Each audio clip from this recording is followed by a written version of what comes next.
नमस्कार। पहलाग। जय हिंद। आज थोड़ा लेट हमारे क्षेत्र में एक बड़ा वाला सांप आ गया था जो बार बार एक ही तरफ को जा रहा था। तो क्या कारण था करके फिर उसको भगाने में समय लग गया।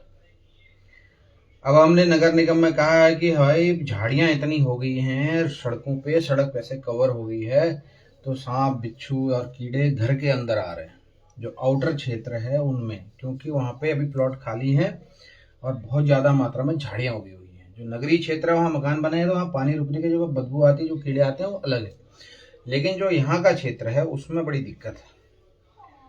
तो सुबह से ही उसके साथ लगे हुए थे। आज की शुरुआत मैं आपसे इसलिए करना चाहता हूं कि मैं जाना चाहता हूं, कल एक दिन पहले कल मैं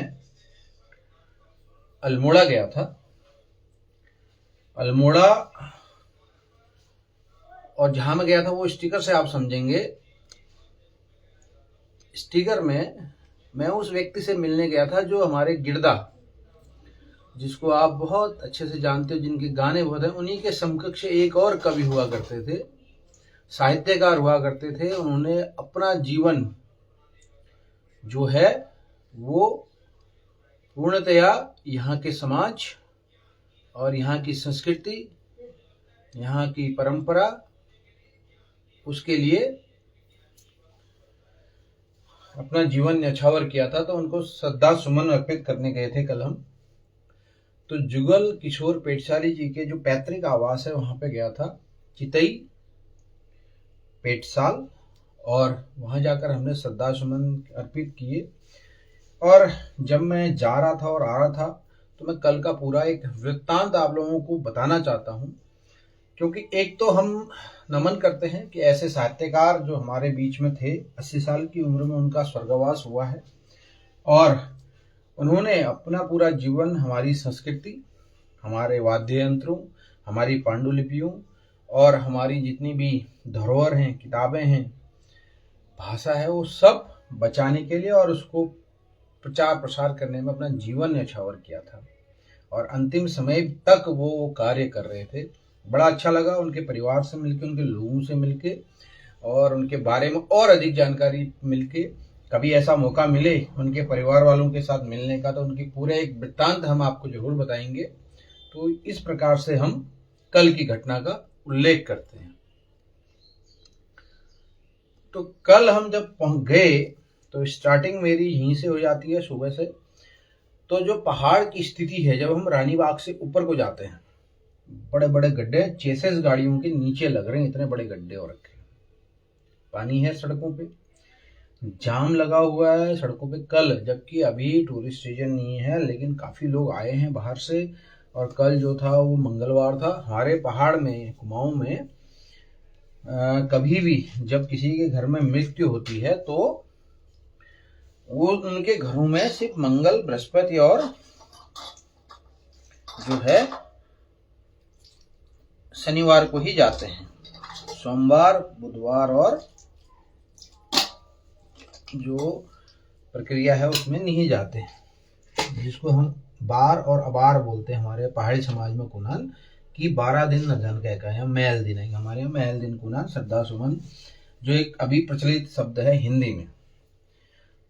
तो इस तरह से कल मेरी यात्रा शुरू हुई यहां से और बाया जोलीकोट गया मैं।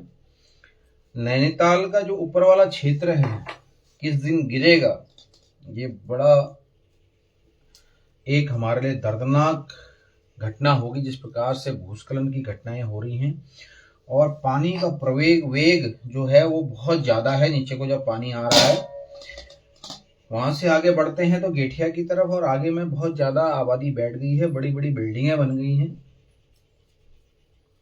तो ये भी देखने आई थी। और जब हम कैंची धाम की तरफ जाते हैं तो वहाँ काफी रिसोर्ट बने हैं, काफी होटल बन गए हैं। और कल एक जो कैंची धाम बाईपास भी बन रहा है वो भी देखा हमने। तो उसमें उसकी एक घटना मैं आपको बताता हूँ। उसका जो पुल बन रहा है भवाली से थोड़ा सा आगे, उस जगह पे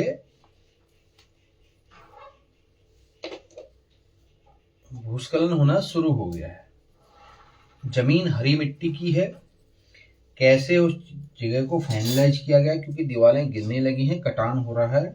अब उस कटान को कैसे रोकेंगे नहीं पता। सरकार उसमें क्या कार्य करेगी, अभी तो स्टार्टिंग फेज में है। उसके बाद जब आगे बढ़ते हैं तो पहाड़ की स्थिति बहुत ही ज़्यादा दयनीय हो रखी है। पूरा पहाड़ कटा हुआ है। पूरा पहाड़ में बड़े बड़े जगह पे लैंडस्लाइड में हमारे यहाँ पैर पड़ने हुए हैं, मतलब पानी का एक जगह जिसे बादल फटना कहते हैं वो हुए हैं। हमारे यहाँ कुमाऊनी भाषा में उसको, हमारे पिथौरागढ़ी लैंग्वेज में जो बोलते हैं वो पैर पड़ना कहते हैं। तो जब मैं पहुंचा क्वारब, खैरना से हमने पता किया कि ये रास्ता खुला है कि नहीं खुला है। तो बारिश न होने की वजह से जो छोटे गाड़ियां थी उनके लिए रास्ता खुला हुआ था, बड़ी गाड़ियों के लिए रास्ता खुला नहीं है। तो क्वारब में जो स्थिति देखी हमने, और आप लोग भी जब पहाड़ की तरफ गए होंगे, तो क्वारब क्षेत्र जो है पूरा का पूरा कम से कम नहीं तो 300-400 मीटर ऊपर से नीचे आया है, और वो और आएगा। अगर उतना बड़ा पहाड़ का वो हिस्सा साफ करना है तब भी वो फिर आएगा, क्योंकि वो हरी मिट्टी है। और मेरी समझ में अगर उसको भारतीय राष्ट्रीय राजमार्ग प्राधिकरण बना रहा है या राज्य सरकार बना रही है, जानकारी न होने की वजह से मैं आपसे इसलिए नहीं कह पा रहा हूँ। वहां पर पुल क्यों बनाया जा रहा है, और जब मैंने आते वक्त भी देखा तो एक तरफ से नदी का ढलान उसके जो बेस है, जो पिलर है, उसकी तरफ हो गया है। अगर वो कटान होगा तो फिर पुल में दिक्कत आएगी। तो ऐसी क्या जरूरत थी, क्या भूगर्भ वैज्ञानिकों से ये पता नहीं करके प्रोजेक्ट बनाया गया था कि कल के दिन जो ऊपर की मिट्टी है वो नीचे आएगी। क्योंकि बहुत साल पहले कटा होगा जब अल्मोड़ा वाला रास्ता, तो संबल और ब्लास्टिंग से कटा है। और इस बार भी जब वो आया है तो पानी उसके अंदर जा रहा है, वैसे वो नीचे को आता चला जा रहा है। नीचे से लगा रहे हैं, लेकिन पानी का बहाव इतना है कि वो क्या पता कल के दिन उसको भी बहा ले। इतने पानी, अगर कहीं बादल फटा तो और दिक्कत होगी। दूसरी चीज, अल्मोड़ा पहुंचे, अल्मोड़ा में काफी चहल पहल है। जो हमारे कार्यक्रम थे वो निपटाए। अल्मोड़ा में अब रैपिडो चलने लगी है, मतलब उस लेवल में नहीं है, लेकिन नगरीय क्षेत्र में आपको बाइक की सर्विस मिलने लगी है। अगर आपको एक जगह से दूसरे जगह जाना है तो आपको बाइक की सर्विस मिलने लगी है। मतलब एक अच्छी पहल है, लोगों को रोजगार भी मिलेगा और लोगों को कन्वेंस भी मिलेगा। क्योंकि 4 व्हीलर चलाना पहाड़ के इस ऐतिहासिक नगर और सांस्कृतिक नगर अल्मोड़ा में बहुत मुश्किल है। बहुत जगह वन वे है, और वन वे होने की वजह से क्या है कि आपको काफी लंबा चक्कर लगाना पड़ता है। तो बाइक ऐसा माध्यम है जिसके माध्यम से आप आसानी से शहर में घूम सकते हैं, और खासकर वो पर्यटकों के लिए और हमारे जैसे लोगों के लिए जो यहाँ से या कहीं से भी आते हैं और वो गाड़ी लेके नहीं जाते हैं, उनके लिए। कूड़े की समस्या वहां भी वैसी की वैसी है जैसे हम यहाँ देख रहे हैं। नगर निगम क्षेत्र बना है लेकिन कूड़ा निस्तारण नहीं है। चितई की तरफ जब हम जाते हैं तो वहाँ पे उनका कूड़ा प्लांट है, जो वेस्टेज ट्रीटमेंट प्लांट है, वहाँ पे है कूड़े वाला, लेकिन वहाँ पे जबरदस्त बदबू आती है। जो चिड़ियाघर है थोड़ा सा उससे आगे, चिड़ियाघर जो है एक समय पे काफी साफ सुथरा था। जब मैं कभी हम पिथौरागढ़ को उसी रास्ते से जाते थे और कई बार वहाँ पे रुके हैं, लेकिन आज वहाँ पे झाड़ियाँ ही झाड़ियाँ उगी हैं। पता नहीं उसके अंदर जानवर कितने हैं या नहीं है, उनका मेंटेनेंस नहीं है। दूसरी चीज, चितई मंदिर के चारों तरफ भी काफी अच्छी एक सुंदरता की गई है, पार्किंग बनाई गई है, और पार्किंग के साथ साथ वहाँ पे जो द्वार बनाया गया बहुत सुंदर लगा। और जब वापस आ रहा था तब मैंने देखा कि वहाँ पे बड़े बड़े होटल भी बनने शुरू हो गए। तो वहीं से जब मेरी जर्नी अब शुरुआत होती है कि नीचे नदी में एक मकान बना है, बहुत बड़ा रिसोर्ट, और शायद इस बारिश से नदी और रिसोर्ट की दूरी रहेगी है सिर्फ 3-4 मीटर, इतनी जमीन बची है। तो जो वहां से मेरे साथ बाइक में एक बंदा आया था, वो कह रहा था कि पहले यहाँ पे काफी लंबा खेत था, लेकिन इस बार के पानी ने उसको पूरा बहा दिया। अब उसका इन्वेस्टमेंट जो है पूरा का पूरा डूब जाएगा, और डूबने के बाद वहां पर अगर कोई व्यक्ति उस टाइम पे रहेगा, कभी ऐसी सिचुएशन हुई, तो उसमें उनको जान माल का बहुत नुकसान होगा। अब आते हैं अल्मोड़ा में। अल्मोड़ा जो है हमारी सांस्कृतिक, शैक्षिक और ऐतिहासिक नगरी है। राजधानी रही हुई है। पुराना पिथौरागढ़ जिला जो है उस पहले अल्मोड़ा का ही हिस्सा था, बागेश्वर भी अल्मोड़ा का ही हिस्सा था। हम अल्मोड़ा को किसी और चीज से भी जानते हैं, वहां पर पंडित गोविंद बल्लभ पंत जी की जन्मस्थली भी है और वहां पे एक संग्रहालय भी बना है। अब उस संग्रहालय के सामने जब मैं खड़ा होकर देख रहा था तो आज मात्र 100 साल बाद जिस व्यक्ति ने पहाड़ के गांव से निकलकर उत्तर प्रदेश के मुख्यमंत्री, संयुक्त प्रांत के मुख्यमंत्री से लेके कई पदों पर और भारत रत्न, लेकिन जो बोर्ड लगा हुआ है, मैं स्टिकर से आपको दिखाता हूं, जो बोर्ड लगा हुआ है वहां पे, वो बोर्ड क्या कहता है आप खुद देख लीजिए। ये देखिए, ये पंडित जी की संग्रहालय की एक फोटो है, ये दूसरी फोटो है जिसमें मैं हूं, और एक लेख मैंने उसके बाद लिखा है, इसमें आप पढ़िएगा, ये है।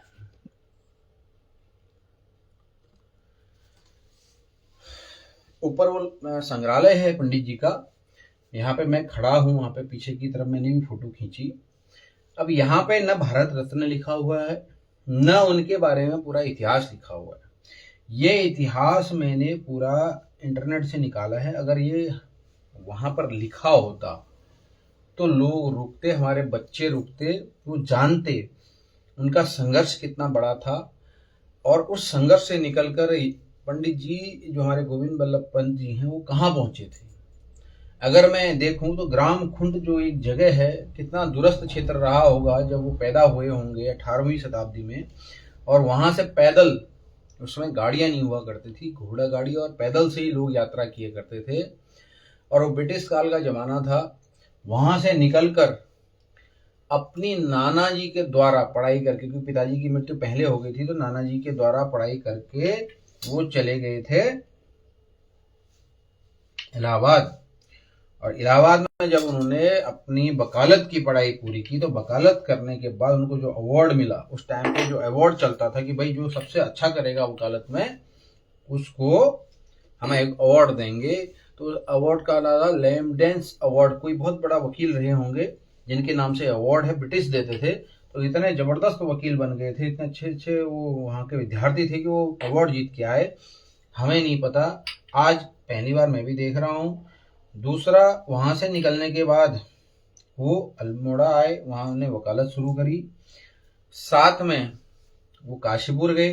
काशीपुर में उन्होंने एक, सोचिए उस समय पे 1900 के अंदर उन्होंने प्रेम सभा नामक संस्था की, जो उस क्षेत्र के लोगों को शिक्षा और साहित्य में रुचि रखने के लिए आगे बढ़ाती थी। आज हम हर कोई अपनी संस्था खोलते हैं, 8-10 लोगों को बैठाते हैं और काम करते हैं, लेकिन उस समय पे 1900 के दौर में जब भारत जो था एक अलग से मूवमेंट में आने वाला था, बंगाल विभाजन चल रहा था, हिंदू और मुसलमानों की लड़ाई शुरू हो गई थी, भारत को तोड़ दिया गया था कई हिस्सों में प्रांत वाइज, बंगाल का विभाजन जो सुना होगा आपने उसमें। तो उस समय वहां पे उन्होंने प्रेम सभा नाम की संस्था बनाई थी। महात्मा गांधी जी के असहयोग आंदोलन में उन्होंने भाग लिया था, और उससे पहले वो स्वराज दल जो था, स्वराज, उसके लेजिस्लेटिव काउंसिल के यहाँ पर वो भी थे, सदस्य भी थे नैनीताल से। अब काकोरी कांड में भी उन्होंने पैरवी करी और वो जो वकालत लड़ रहे थे उनके साथ रहे। काकोरी कांड आप लोगों ने सुना होगा, जो स्वतंत्रता संग्राम सेनानी थे उन्होंने ब्रिटिश सरकार का जो हमारा भारतीयों से लूटा हुआ खजाना है उसको लूटा था। लूटा क्या था, छीना था, क्योंकि वो पैसा हमारा था और ब्रिटिश अपने पास ले जा रहे थे, उसको छीना था, उसकी भी पैरवी की थी। उसके बाद वो जब नमक सत्याग्रह हुआ, आप सब जानते हैं दांडी मार्च के नाम से नमक सत्याग्रह जब हुआ, तब गोविंद बल्लभ पंत जी भी उस सत्याग्रह में शामिल हुए और देहरादून की जेल में रहे। देहरादून की जेल में रहने के बाद वो संयुक्त जब कांग्रेस में, क्योंकि पहले कोई दल और थे नहीं, तो कांग्रेस ही एक मुख्य दल था और कांग्रेस से ही सारी चीजें निकली हैं। अगर हम कहें कि कांग्रेस से सब कुछ निकला है, मुस्लिम लीग कांग्रेस से निकली, आरएसएस कांग्रेस के द्वारा निकले हुए व्यक्ति के द्वारा बनाया गया, जनसंघ जो बीजेपी का हिस्सा है वो भी कांग्रेस से ही निकला है। तो हर पार्टी, चाहे कोई भी भारत की पार्टी हो, कांग्रेस से ही निकली है। तो उस समय पे इतने वो थे कि इनको संयुक्त प्रांत का प्रधान बनाया गया था, जो मुख्यमंत्री चुना गया था 1937 में। उसके बाद भारत छोड़ो आंदोलन में इन्होंने भाग लिया। उसके बाद जब आज़ाद हो गया देश, तो उत्तर प्रदेश के मुख्यमंत्री भी थे प्रथम। उस टाइम पे संयुक्त प्रांत उत्तर प्रदेश बहुत बड़ा क्षेत्र हुआ करता था, और इनको जिम्मेदारी दी थी संविधान सभा ने कि भाषा के हिसाब से हर राज्य को आप बनाओगे।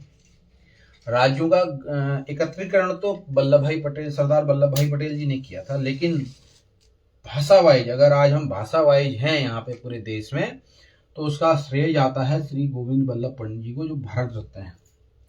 सोचिए, वहां पर जो बोर्ड लगाया आप देख रहे होंगे, अगर आप इसको जूम करके देखेंगे तो पंडित गोविंद वल्लभ पंत लिखा है। भारत रत्न एक उपाधि होती है, हर इंसान चाहता है कि उसको वो अवार्ड मिले या उस अवार्ड के लिए वो काम करे, लेकिन अपने ही प्रदेश में, अपने ही कुमाऊं में, अपने ही जिले के अंदर वहां पर उन्होंने वो शब्द नहीं लगा रखा है। अगर वहाँ घास उगी हुई है, काई लगी हुई है, लोग वहां पर पीक थूक रहे हैं, जब मैं वहां पे खड़ा रहा 15-20 मिनट, ये चीजें मैंने देखी हैं।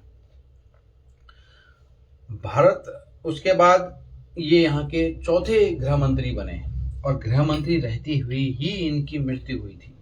अब सोचिए, इतने बड़े व्यक्तित्व को आज हम भुला बैठे हैं, और बाहर से लाए हुए जो लोग हैं उनको हमने अपना आदर्श बना लिया है।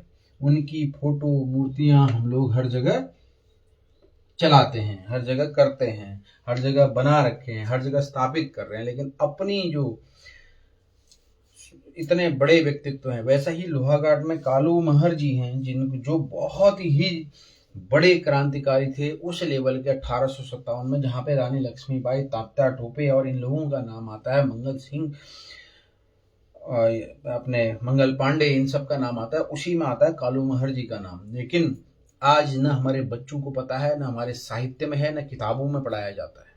कौन इसके लिए जिम्मेदार है? हम अपने यहाँ के आदर्शों को कब बताएंगे अपने बच्चों को, तो उनको पता कैसे चलेगा? आज उनके नाम से, अगर आप गोविंद वल्लभ पंत जी के, तो काशीपुर में रहते हैं, उन्होंने काफी काम किया है, तो काशीपुर का इंटर कॉलेज, एक पौड़ी गढ़वाल में इंजीनियरिंग कॉलेज, पंतनगर यूनिवर्सिटी में गोविंद वल्लभ पंत विश्वविद्यालय कृषि से संबंधित, उसके अलावा एक डिग्री कॉलेज इलाहाबाद में, इलाहाबाद यूनिवर्सिटी के अंदर आप जाएंगे तो वहाँ पंडित गोविंद वल्लभ पंत भारत रत्न जो है उनके नाम से, और जो हमारा सोनभद्र जिला है उसमें एक डैम बना हुआ है, उस डैम में का जो पानी का तालाब है, यानी सागर है, जो उसको गोविंद वल्लभ पंत सागर बोलते हैं। सोचिए, हमारे उस क्षेत्र से निकलकर और आज पूरे विश्व में अपना नाम कमाने वाले ऐसे व्यक्तित्व को आज हम भुला बैठे हैं। हम बाहर के लोगों को आदर्श मानते हैं, उनकी पूजा करते हैं, उनकी मूर्तियां स्थापित कर रहे हैं, क्योंकि जो दिखाई दे रहा है, जिस प्रकार से हमारी संस्कृति का खात्मा किया जा रहा है, ये बड़ा दुखद है। कल हमारे भाई ने एक आर्टिकल लिखा, इसी से संबंधित वो आर्टिकल है, मैं उनका नाम नहीं कहूंगा। हमारे भाई ने आर्टिकल लिखा, ताऊ जी का लड़का है। उस आर्टिकल को जब मैंने पढ़ा तो मैंने उसकी वो दर्द और उस पीड़ा को महसूस किया जो हर पहाड़ी महसूस करता है। कैसे महसूस करता है? देखिए,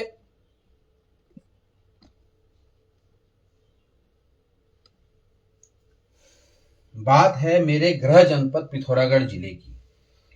पिथौरागढ़ में धारचूला के अंदर एक लड़की, नाम मैं भी नहीं बताऊंगा, लड़की भूस्खलन की चपेट में आती है, और वहां से वो रिफर होते होते होते मेडिकली एम्स दिल्ली तक जाती है।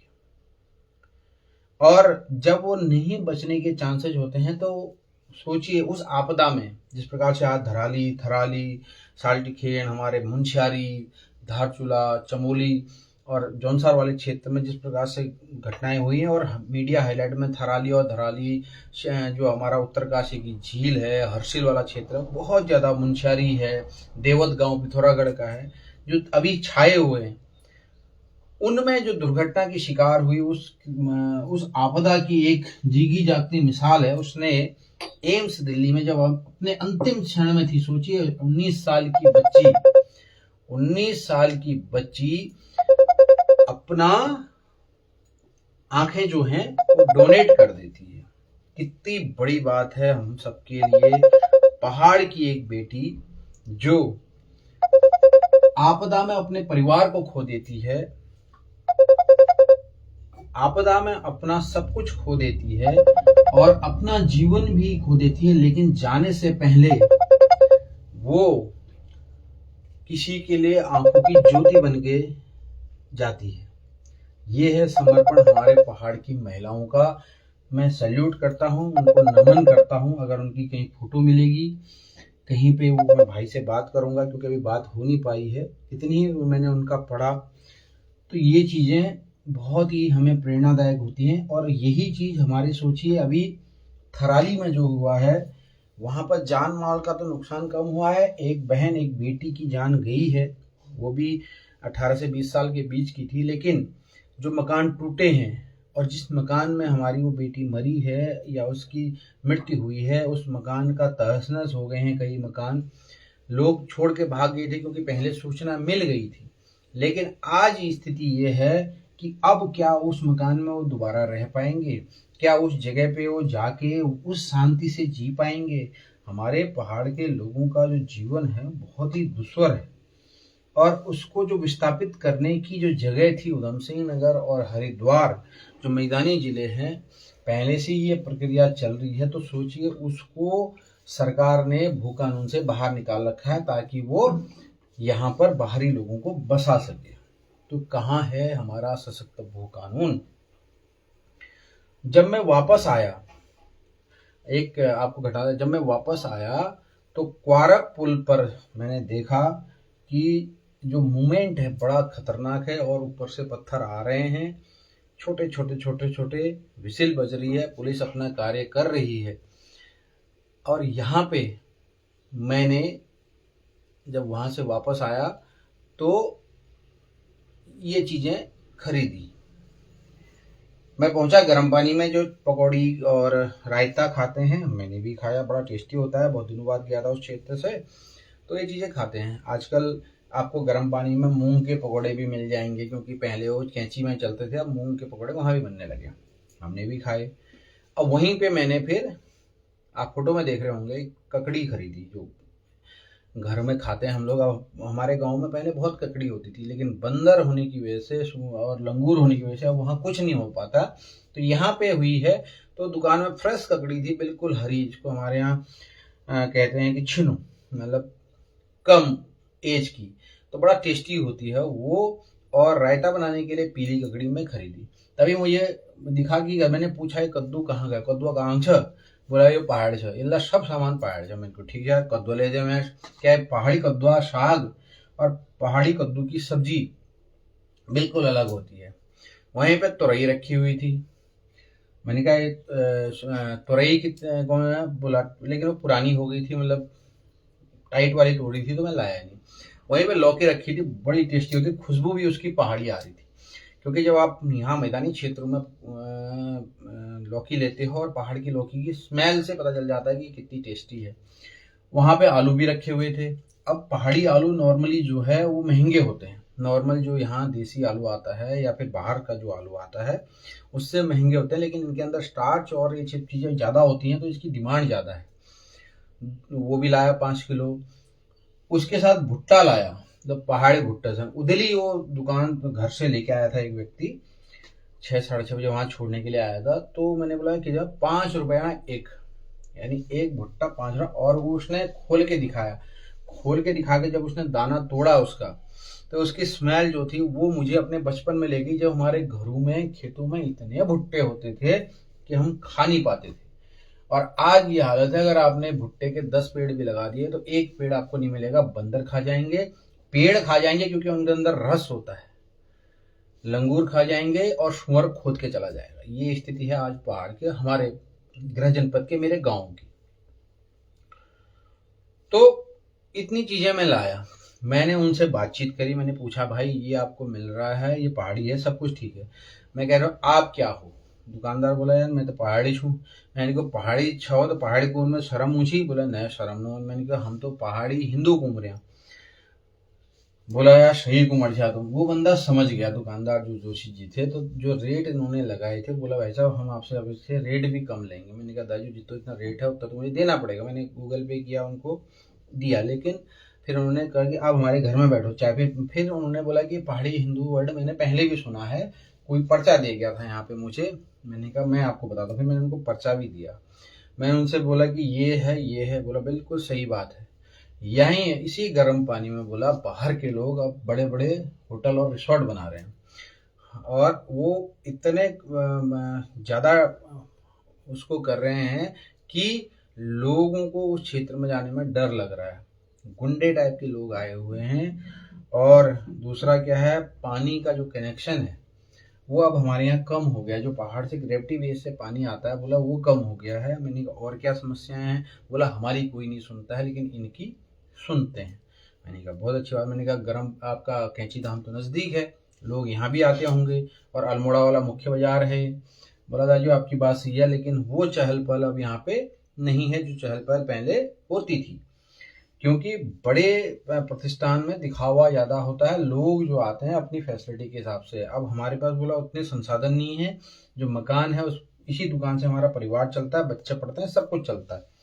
तो हम कैसे आगे बढ़ें? तब हमने उनको बोला कि हम आपके रोजगार और इन चीज़ों के लिए कार्य कर रहे हैं और इस चीज़ को आगे बढ़ाएंगे। तो उन्होंने हमसे पर्ची ली। बोला राजू मैं बांटूंगा अपने क्षेत्र में। उनके साथ वो व्यक्ति भी था जो भुट्टा देने आया था। तो उस व्यक्ति ने मेरे से कहा दाजू मुझे कहीं कोठी वोठी में 8-10 हज़ार नौकरी मिल जली हल्द्वानी में। मैंने कहा दाजू क्यों कर रहे हो 8-10 हज़ार? मैंने कहा तुम कितने भाई हो? बोला 3 भाई। मैंने कहा तुम पिताजी हैं? बोला नहीं है। माताजी है? नहीं है। बच्चे कितने हैं? 2। मैंने कहा जमीन कितने हैं तुम्हारे नाम? बोला 8-9 नाली जमीन है। मैंने कहा क्या करते हो? बोला खाली बंजर पड़ी है, खाली साग आग लगो। मैंने कहा जो भुट्टा ले आए थे वही हो तो ये लगा रखे ना, कद्दुआ भुट्टा ये सब। मैंने कहा भाई ऐसा है, जो गाय खरीदो 2 भैंस खरीदो। बोला व्हील की होल। मैंने कहा दूध जामरी 50 से 70 रुपए किलो, और घर बड़े ले जाते आप दूध 10। इस क्षेत्र में अब बहुत सारे प्रशासनिक भवन भी बने हैं और नए रिसोर्ट भी आए हैं, होटल लाइन भी वहां पे बढ़ गई है। जो आदिम तय बुकलेट पढ़ने से पहले मैंने स्टिकर लगा रखा है उसमें अपने पहाड़ी हिंदू को, मैंने उसको पढ़ाया। बोला दाजू फिर मैंने उसको विस्तार से समझाया कि तुम्हें इंश्योरेंस कैसे मिलेगा, गाय कैसे मिलेगी, भैंस कैसे मिलेगी, यहाँ कतुफ है अच्छा, बकरा रखन में कतुफ है अच्छा, मुर्गी पालन में कतुफ है अच्छा, क्या फायदा होगा तुम्हें, कैसे सप्लाई करनी है। बोले यार ये तो हम डेली हम बजा रहे हैं उन्हों, घर बैठे 2 किलोमीटर हमारे बाजार से हम बजा रहे हैं उन्हों। मैंने बाइक ले छ, बाइक भी है मेरे पास, और मैं 2-3 चक्कर हूँ उसको उम्र में। मैंने कहा बहुत है बढ़िया, नंतिन की कमरियान पड़ा। मैंने कहा 8-10 हज़ार है त्यार नंतिनान को क्यों हो, मतलब 8-10 हज़ार से परिवार का क्या होगा। तो वो व्यक्ति बड़ा वो हुआ, तो मुझे बड़ी खुशी हुई। उसने कहा मैं कल ही जाकर एक गाय, और मैंने कहा बद्री गाय जो है एक जरूर पालना। बद्री गाय हुई मालूम थे पहाड़ के, हमारे साथ में पहले पहाड़ी गाय पालते हैं। अब उसका दूध जो है 90 रुपए से लेके 140 रुपए तक है हल्द्वानी के अंदर। इतनी डिमांड है क्योंकि उसकी सप्लाई बहुत कम है, और जिस चीज़ की सप्लाई कम होगी और उसकी क्वालिटी अगर अच्छी है तो उसकी डिमांड बहुत ज़्यादा होती है। यहीं बसानी के आसपास कोई व्यक्ति यहाँ पर हल्द्वानी में बेचता है, और वो एक ही चक्कर सुबह लगाता है, एक चक्कर शाम को लगाता है। दिन का जो दूध है वो शाम को देता है, और रात का जो दूध है वो सुबह देता है। सुबह का दूध भी सुबह ही देता है। तो वो शीशे की बोतलों में लाता है, और पर्टिकुलर उसके लोग बंधे हुए। ये नहीं है कि उसके पास अगर 100 लीटर है तो 1000 आदमी तैयार हैं उस दूध को खरीदने के लिए, लेकिन उनका नंबर नहीं आया। क्योंकि कल मुझे एक पत्रकार महोदय भी मिले थे कार्यालय में। उन्होंने कहा यार मैं पशुपालन में कार्य कर रहा हूँ, कुछ प्रोजेक्ट आया, मुझे बद्री गाय के ऊपर काम करना है। तो वो एक 2 भैंस, तो सोचिए आपका जो रेवेन्यू पहाड़ का जनरेट होगा, क्योंकि अब पहाड़ में आबादी है नहीं। पहले क्या था, घाट कटवे घर लियोन थे, क्योंकि सब खेत आबाद थे। अब खेत पूरे हो गए हैं बंजर। अब आपने गाय को खोल देना है, और उतनी दूरी पे देखना है कि उसको जानवर उस पर कोई शेर अटैक ना करे। इतनी आपने बीमारियां जो है वो नेचुरली आएंगी ही आएंगी, हमने बचपन से देखा वो आएंगी ही आएंगी। तो ये सब चीजें देखने के बाद जब रात हो गई, भवाली में पहुंचे, तो भवाली में एक चीज हमें देखने को मिली, बड़ी अजीब लगी। चलती गाड़ी थी, मैंने ड्राइवर से भी पूछा भाई साहब यहाँ पर, लेकिन जाम बहुत तेज लग रहा था, तो पुलिस वाले गाड़ियां। मीट की दुकान भवाली में मंगलवार को खुली थी। अब वो गाड़ी में चर्चा का विषय बैठ गया। मैंने बोला यार मीट की दुकान क्यों खुली है यहाँ पे। मैंने भी अनुमान लगाया, तो अल्मोड़ा से जो लोग आ रहे थे वो कह रहे थे, बस की बात है, मैं रोडवेज की बस से आया हूँ, भवाली में मीट की दुकान मंगलवार को क्यों खुली है। क्या वहां पे हमारे सनातन धर्म के लोग नहीं रहते? क्या वहां पे लोगों ने इसका विरोध नहीं किया? क्यों खुला? क्या प्रशासन को लोकतांत्रिक कार्रवाई के अनुसार मना करना चाहिए? क्योंकि यहाँ की जो जनमानस है वो मंगलवार को मीट कम खाती है, सिर्फ पूजा में छोड़ के। तो क्यों? तो पता चला कि अल्मोड़ा में तो मंगलवार को बंद रहता है, पिथौरागढ़ क्षेत्र हमने देखा मंगलवार को बंद रहता है, हल्द्वानी के बहुत सारे क्षेत्र जो हैं, जो हमारे पहाड़ी भाई लोग हैं, जो बकरी को भून के, काट के भून के बेचते हैं, वो बंद रहते हैं।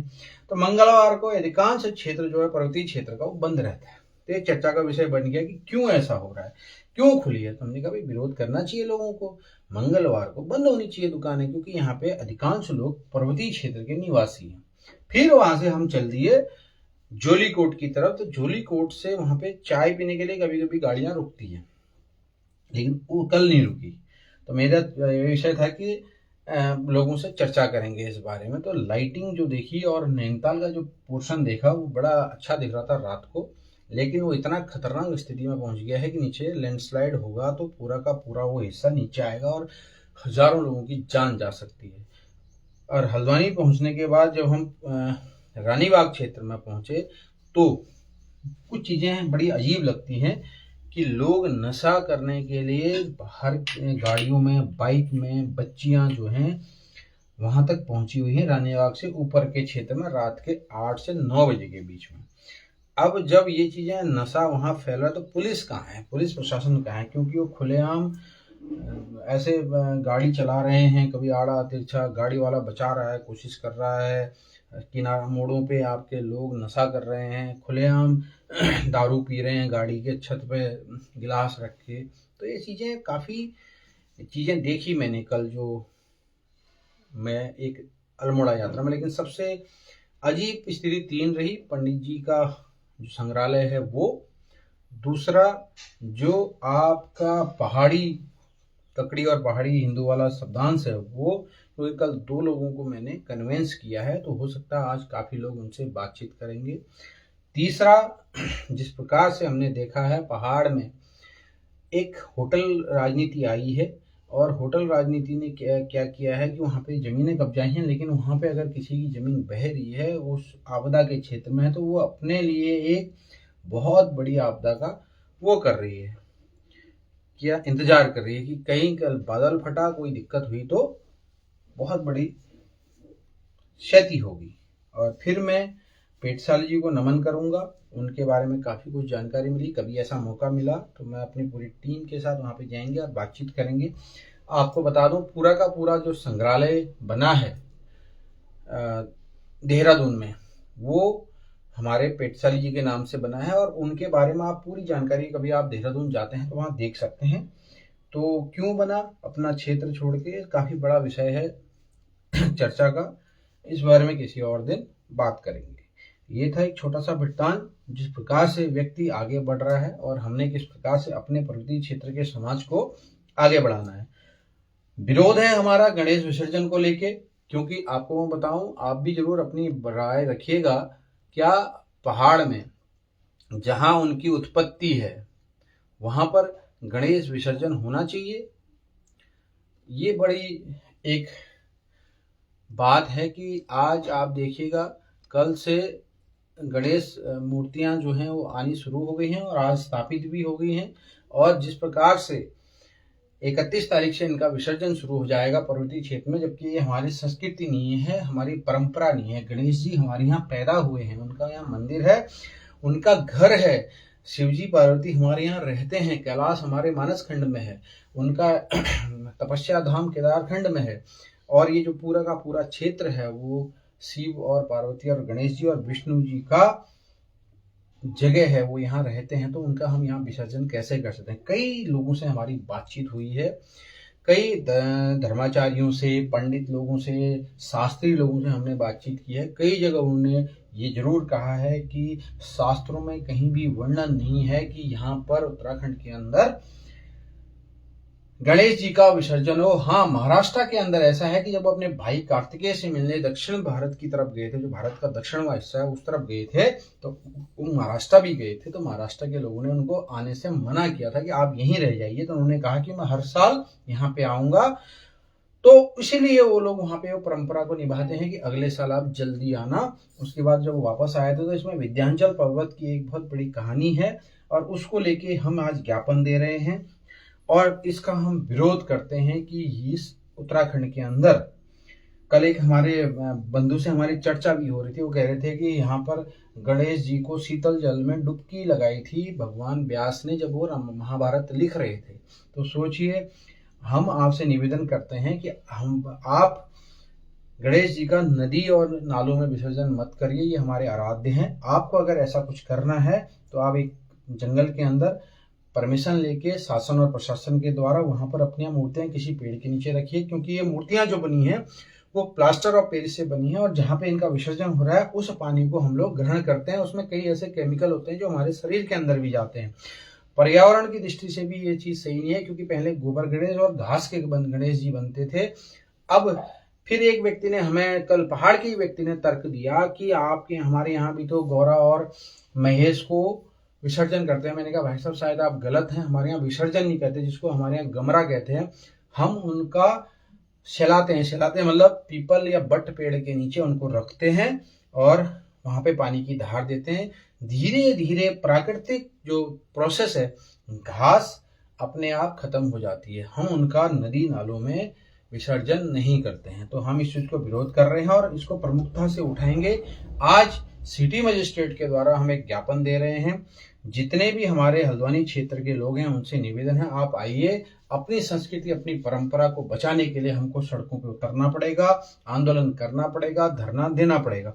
अगर किसी को इतना ही ज्यादा उत्साह है गणेश जी का विसर्जन करने के लिए तो आप महाराष्ट्र जा सकते हैं। और महाराष्ट्र में जिस प्रकार से मराठी लोग, जो मराठी समाज है, वो उत्तर भारत के समाज को पसंद नहीं करता है। मारपीट के कई मामले हैं। 2008 में तो मैं वहीं पे था जब महाराष्ट्र नवनिर्माण सेना ने बहुत बुरी तरह से पीड़ा था उत्तर भारत के लोगों को।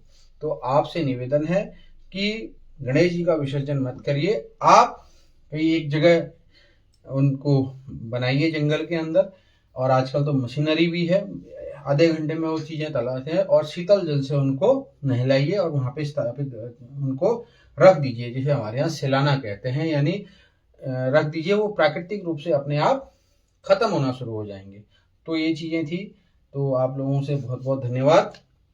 कल का जो एक घटनाक्रम है ये हुआ है, हम गणेश जी का विसर्जन नहीं होने देंगे, ये हमने कहा है और उसके लिए हम आंदोलन और धरना और लोकतांत्रिक प्रोसेस जो है वो जरूर करेंगे। बहुत बहुत धन्यवाद। नमस्कार, पहला, जय हिंद।